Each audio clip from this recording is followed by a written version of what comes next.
Alright, so welcome back. Hopefully all of you guys are having a fabulous day here today. We're going to hop in and talk about something pretty fun. A lot of people have been asking me about this, so I thought that I'd address it, go through it, and talk about what's the best stuff to craft when you get these freebies here. If you're new to the channel, like and subscribe, it helps out a ton. I highly recommend you take a listen to this one because a lot of you can really help your account with this if you do it correctly.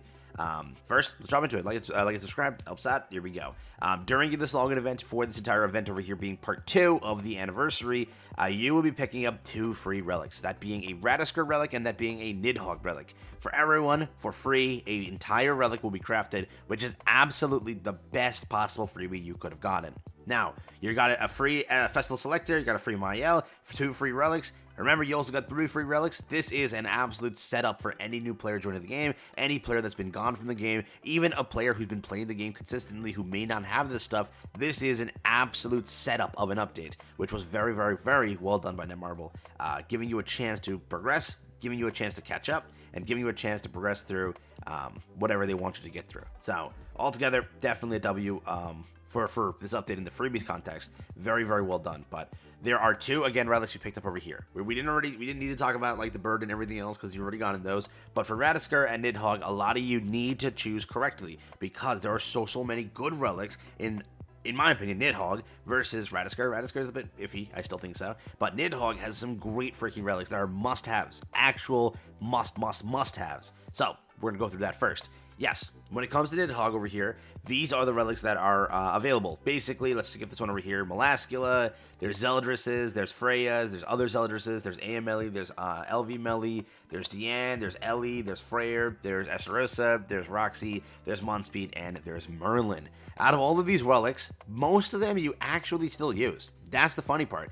Out of these characters, if you were to compare the 2, this is why I'm trying to say it, if you compare the 2, the units here compared to the units here, unironically, you use more of these units till date than you use more of the RATATOSKR units. That's just how I see it, and that's why I think that the NIDHOGG one was so much better than actually the RATATOSKR one. Yes, RATATOSKR's harder, and most people can't beat it, but it's funny that they just, in my opinion, dropped the ball with these relics, because some of them are just like, I don't know, they're just iffy, right? It's like, comparatively speaking to these and the ones you use here, in my opinion, those are just really iffy. But in order of what I think the best ones are, first, I'll tell you what the best ones are, and you can decide, like, hey, I already have those ones crafted, so in order, I'll go with this one.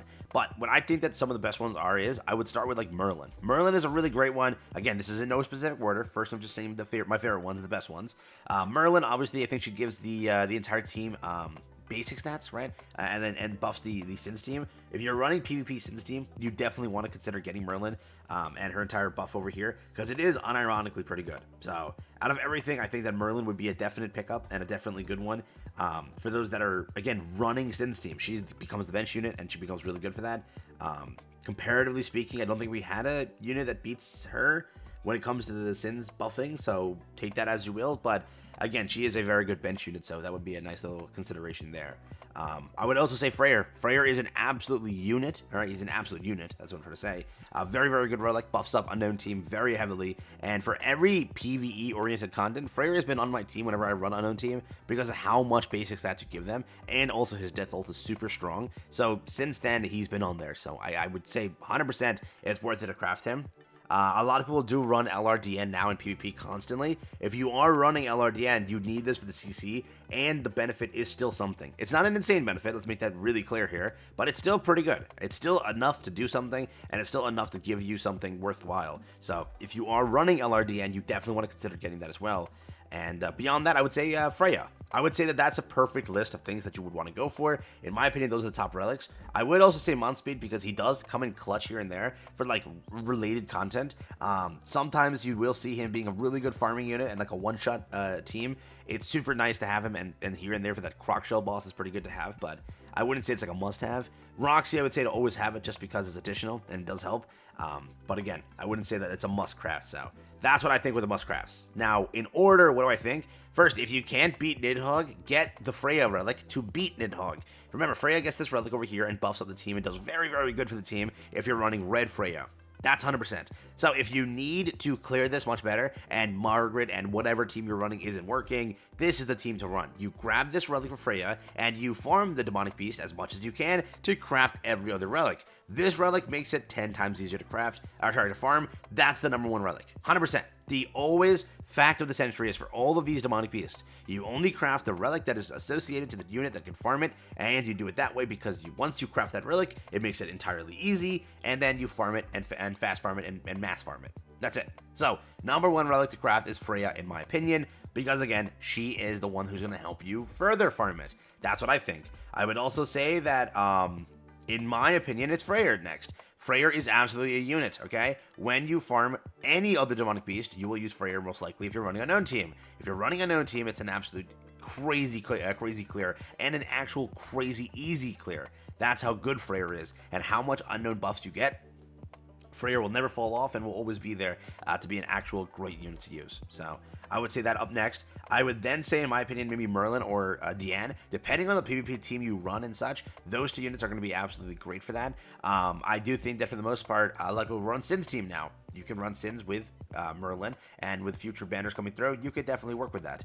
Also, I would say Diane's great if you're running that Milim team. It's great to have the relic, and it's great to use. So that might be the benefit for you. If not, there's definitely Roxy and Monspeed. I think those are two great relics beyond that. And I also think that Melascula for some farming teams is pretty good. She actually works on some like cheese comps here and there, which is super nice to have. So if you want it, you can grab it. And then beyond that, I would say last but not least, probably Roxy. I don't know. I don't really like the Estarossa one. I mean, it's fine to have if you're running Demon Team, but most people don't use Estarossa anymore per se. So because of that, you're just stuck with this then. And those are the ones that I would say are really good for NIDHOGG. But on to RATATOSKR. Over here, again, it's a very iffy field, because let's do this right now. Let's use brain cells here and do this right now. First, is Mael worth it? If you have Bell Mael, it's better than Mael. That's what happens. You don't really use this anymore. Mael is kind of not a used unit. If you do use it, and it's a great relic to have, be my guest. Then there's Trader Melly. Trader Melly is a great unit as well, but most of the time you're not running Trader Melly anymore. Most of the time, you're going to swap it out for Ellie Melly or somebody else. That's the thing. But if you were to say, there is still content where Trader Melly unironically does really good, and the relic applies and adds so much more to the unit. Right now, Trader Melly doesn't work in PvP, but it works in PvE everywhere. If you're a player who doesn't have Ellie Melly, or you missed that, or whatever, it's a great freaking relic to have. And probably the number one relic because of that, because how good it is in PvE. The Derry relic, I don't know. You don't really use Derry, and I don't think it's going to be a worth it relic. I wouldn't say that to be a thing there that you need it. So I would say it's a no-go for me. Over here, this is the Camilla relic. Again, I don't think it's an insane relic, but I'm pretty sure you can now use Camilla as like a bench unit. So a lot of players would maybe want to consider using this, because again, it does help out a bit. Again, though, Camilla is a unit that you may not have. You might not even have green Camilla. So that's why, if you're getting this freebie, most likely you're not going to get this. Again, it gives unknown allies, or increases the attack power and pierce rate of unknown allies with 4 or less special move gauges by 20%. Also, enemies who use skills during their turn will have an attack-related ability reduced by 5% for 1 turn. That's exactly how this works. It's not bad. So if you're running like Camilla on bench, this green new Camilla, you can do it. If you're not, why would you want that? You know what I mean? That's kind of how I see it. Hell over here, again, I don't think it's like an insane relic, but if you run an Unknown Team, you might actually like this. Each pain source of a pain effect on the enemy increases your critical chance and critical damage by 10% each time, up to a maximum of 50%. Additionally, each time the Immortal Guidance effect on you is lifted, you recover 30% of your max HP. It's not bad. If you're running Hell still, it's a must-have, because it makes her a lot better and revives her to the current meta. LR Gallant, if you use him, then this is fine. Again, I don't think it's a crazy one, and I don't really say that it's a must-have by any means. Most of you don't use LR Gallant. Again, you don't use Ellie. That's the issue. These characters, you don't use them anymore, because Melly Ellie took away Ellie and Melly, and you can't use them anymore because she, or that unit, takes both of their spots. Again, it's a decent relic. It was originally a decent relic, but I still think that it's not worth it. That leaves you with Demon King. Demon King does have a really solid relic here as well. If you're running him in any PvE-oriented content, I know there's a lot that he still can do there. It's definitely a great relic to consider. And that's pretty much it for this category. What would I say is worth it? I would honestly say Trader Melly. I would honestly say Camilla if you're running it as a bench unit. If you're still running Hell as an Unknown Team, it's definitely a great relic to have. And then I would say Demon King. In what order? It's not an order. It's just whatever you need. Do you need a really good PvE unit? Go Trader Melee. Do you still need a really good unknown unit? Go Hell, or go bench unit for, if you have Green Camilla, this over here. And if you just need a unit that's a pretty solid one and a really good relic, go this. Or I'll do you one better. Just save for a future relic. I wouldn't even be shocked here. A better relic comes soon, and it's during this upcoming festival, whatever it is, or whatever this month has for us, whether it be a festival or a 600. When the next relic announcement comes through, just wait and see. An Ultimate Esquire could get one. A newer character could get one. Somebody crazy could get an insane relic, and it might be worth it to just save for that character. If none of this, like, you know, enticed you, just go for that. That's like the best take. That's literally the best take, actually. Should have said that earlier, but that's the best take. Wait and see what's next. NIDHOGG is not probably getting anything anytime soon. So, RATATOSKR that has the potential to get something this month and next month and whatever, then just wait for that. That's my take. All right? So, with that being said, I'll wrap it up there. Take care, have fun. Hope you enjoyed the video, and yeah, hopefully it helps you craft what you need to craft. That's my take.